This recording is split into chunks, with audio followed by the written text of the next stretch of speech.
Stage and Screen with Andy Snowden. Let us know what you want to hear on WhatsApp with the number 01978 540 410. We love local. Calon FM. All for One from the Stone Roses on the Stage and Screen Show 105 Calon FM. Now, great news. The Irlam Live Festival is back for its 8th successive year. It all kicks off on Friday, the 31st of May, and will come to a close on Sunday, the 2nd of June. Holly Johnson will be headlining on the Saturday night, and the Venga Boys will bring the party to a close on the Sunday, the 2nd of June. But on Friday, the 31st of May, the whole thing gets kicked off with a totally tribute evening headlined by the world famous the Clone Roses, of course, aka the Stone Roses. And earlier this week I caught a word with Mike Bagshaw of the Clone Roses. Here he is. Well, the Clone Roses, you're hailed as the number one tribute to the Stone Roses in the world, really. I mean, that must be phenomenal, really. Yeah, it's nice to hear. Yeah, we've been doing it for a while now, so it's good to hear people are enjoying it, definitely. And it's been endorsed as well, because I often ask people who are doing tributes whether the bands themselves, are they happy with it? But you've actually been endorsed by some of the guys in the Stone Roses, which you can't dream of anything better, really. Yeah, Manny's been very complimentary. He's very supportive of it. We've met him a few times. He's seen us perform twice, so we're taking his word on it. Yeah, so it's the ultimate compliment, absolutely. Yeah. And you kicked it all off really back in 1997, right? And so what was the spark for you guys? It's over 25 years now. It's quite terrifying. It was so I'm Clone Manny, obviously, the bass player. So our singer and his brother, who's Tony, who's the guitar player. Gavin was at university at the time, and he was just singing along to the CDs, I would imagine he'd have been listening to back then. And just his friends just said, like, oh, you sound like uncannily like... I'm just crossing the road here, so actually you might be able to hear the zebra crossing thing in the background. I'll have to ignore that. No problem at all. So he was, I'm just walking into a cafe now. This is like one of those like video kind of TikTok things, isn't it? So he was singing along, and his brother was, he got complimented by his mate. His brother's a very geeky guitar player, as most guitar players are. And that's kind of how they started it, really. I was... the only bass player they knew from the local pub. So they got me on board. They asked me, and the first thing I thought of really was, because I've been in bands playing all our own material and, just playing in front of one other band and that sort of thing. And the first thing that attracted me to it, really, it was kind of simple. And I loved the Stone Roses, so I agreed to it. And we cut our teeth playing like local labour clubs, social clubs. We're like Wigan, Warrington, St Helens, where we're based. So, and people turned out, and then these clubs started paying us a little bit of money to play. People were turning out, they were enjoying it, we were getting a few bob, and we were playing songs we loved, and it kind of just took off from there, really, I'm always amazed when I see bands like yours that, I mean, the musicianship and the ability is often, I mean, if you were to close your eyes, more often than not, you wouldn't be able to tell the difference between a tribute band and the actual band. Yeah, well, I mean, that's good to hear. Yeah, I mean, we spent, we're doing it a long time, and we probably were a bit ropey at first, truth be told, but over the years, we've honed our skills, and a big thing is our drummer, to be honest with you, because in my opinion, that's the hardest part of Stone Roses band, because Rennie's such a unique style, and he's singing also at the same time as playing the drums, which is something I can master. So since our recent drum, well, I say recent, he's been with us like over 10 years.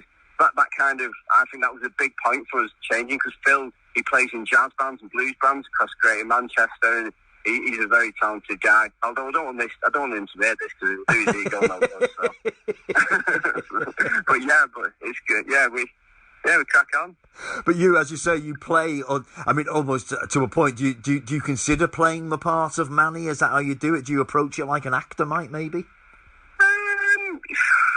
It's a good question. I think early on, yeah, because when he was younger, that kind of late 80s, early 90s, he did have like a style where he kind of play and he'd be a lot of swinging around and moving, and maybe I did at first kind of think, can you consciously do that? But I think over the years that's how I've sort of ended up playing. Yeah, but I mean, we do all the, we go to town with all the gear, replica instruments and and the same clothes that they wear since the comeback shows. Yeah. So there is a lot of effort. I mean, yeah, it's theatre. We're aware of that. So we have to get that side of it right. That is important. And on that point, I mean, tribute shows are really big business these days, and some shows like yourselves, I mean, not everyone can pull off production values like you guys can manage to do these days. It's absolutely incredible. I've just been watching some of your YouTube videos. It's phenomenal, actually. Yeah, we've as we've built it over the years, we've learned that a lot of it is, like you say, the production, and it's also important, to get the good lighting show and give everybody. And when we go out as the tribute package that we do, and we make sure that it is the whole show, and people are amazed. But I mean, it's not like smoke and mirrors. It's like you go to a gig of a pro touring band, and you expect the full package, don't you? Yeah. So we have put the effort in with that. But people can expect when they come and watch us to see a professional, a pro show. Yeah, definitely. Brilliant. And, you're going to be headlining the Irlam Live on the 31st of May. I'll ask you about that in a moment, because I need to ask you about the Spike Island recreation that you guys put on back in 2021. Obviously meant to be in 2020, but we all know what happened there, right? Yeah. Emotional is the word I'd use. It was so strange because it was the biggest thing that we'd attempted anyway before the pandemic. Yeah. So, it was quite a pressure. We promote the vast majority of our shows in-house. Our singer Gavin, he's the main guy there. He's a full-time music promoter. And, to put a show on Spike Island, the production was huge. I mean, it's the worst place in the world to do a gig, because you're on a jut of land in the Mersey estuary, so you have to put this whole infrastructure in, bridges and everything. Yeah. So you've got all that anyway, but then the pandemic hit, and then it's like, is it happening, is it not happening? Then we were rescheduling, and I mean, wow, it was literally the weekend after that we'd all got our freedom back. And it was insane. Everybody I know went to that. There was 15,000 people there. Everyone I know went to that show was just like, it's just like, wow, because what everyone had been through. Yeah. Yeah, and I often say that, I mean, it was fantastic for all the acts and actors and musicians and everybody to get back to work. But for audiences, as you say, it was quite an emotional thing, really, to you look around and sometimes and go, look at this, And a few months ago, we were all told to stay in our houses, and then suddenly we were back at it. It was incredible. I know. It was crazy. My brother's friends were a train driver, actually, and he came through Runcorn Station the next morning and was like, what's all this, mate? He said he's not seen it for years, like empty plastic beer cups and stuff like that. And he was, and he was like, oh wow, it's my friend's brother. So yeah, it was crazy, but it was such an emotional day, Yeah, absolutely. And as you say, I mean, you were part of the organisation, and then for lockdown, you must have really feared it was. I mean, apart from that concert in itself, I mean, you must have feared that you would never get back out and start playing live again. Yeah, it was terrifying, really, because we didn't know, did we, and Yeah, I thought this might be the end of all this, like that, you know, and everyone was saying, what drove me mad was everyone going about the new normal. I hated that. I really got to me. People go, oh, the new normal. I'm like, this is far from normal. Yeah. You know, don't be saying this is normal. You know, it's Yeah. God, it's awful, isn't it? You know, this is probably a different interview altogether, but like, you know, just talking about at that time, crazy, wasn't it? It really was. Yeah, I know. I mean, it was a bit of a novelty to start off with, but then it became very, very eerie that when you started to think, you couldn't picture going to a concert, you couldn't picture going to the shops properly. It was just bizarre. But anyway, I know, really was. But anyway, touch wood, we've seen the back end of that, and as I say, you'll be headlining the Irlam Live Festival on the Friday night, of course, on the 31st of May. Let me ask you about your set list before I let you go, because do you just play all the classics, all the songs you like, or do you choose a specific gig that they did that you try and emulate?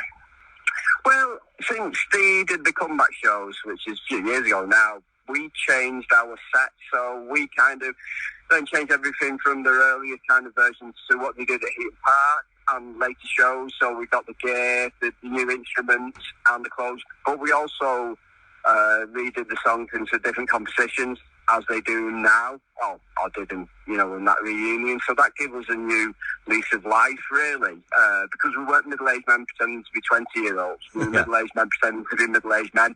So that made a lot more sense. Yeah. But yeah, you have to give people the hits and what they want to hear. But we do mix it up a little bit as well, you know. But yeah, we try to do it. We play it more rockier now, like how they did when they came back. You know, which goes down really well. I do like with tribute bands that they seem more able, more allowed almost to play album tracks that kind of surprises people when they come and see a live show and they think, oh, right, I haven't heard this played live ever. Yeah, we'll have a few songs that will rotate that, you know, outside the obvious ones. You know, it keeps it fresh as well for us too, so... I mean, you're only dealing with, I mean, you have got a lot of good B-sides, but you are kind of only really dealing with 2 studio albums. So I would imagine a band like a Beatles tribute band, you know, wow. You know, where'd you stop with that, you know? Yeah. You know. Completely. Well, as I say, Irlam Live. Have you played Irlam Live before, by the way? We have, yeah. It was, I think it was a couple of years ago now. It was great. It's a great festival. I recommend people to get down. It's proper, you know, it's a proper pro setup. It was really impressive when we played it last year. Yeah, fantastic. But as I say, 31st of May, you're going to be headlining the Calon. I can't read my own writing here. The Calon Roses. Mike Bagshaw, been a treat to speak to you, mate. Thanks ever so much for that. Appreciate it. Okay. Thank you very much. Yeah, it's good to chat. Good to chat. You get yourself into the cafe, have yourself a bacon butty. Will do, mate. All right, nice to speak to you. Take care, cheers.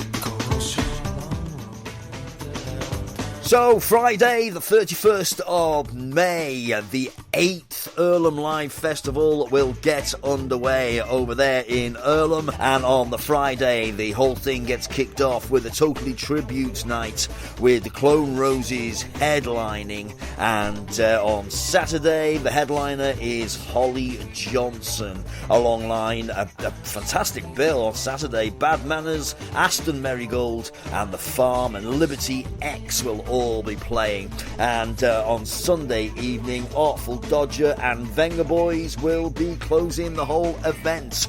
For ticket information, go to the irlamlive.co.uk. Go on, looks corking. Stage and Screen with Andy Snowden. Let us know what you want to hear on WhatsApp with the number 01978 540 410. We love local.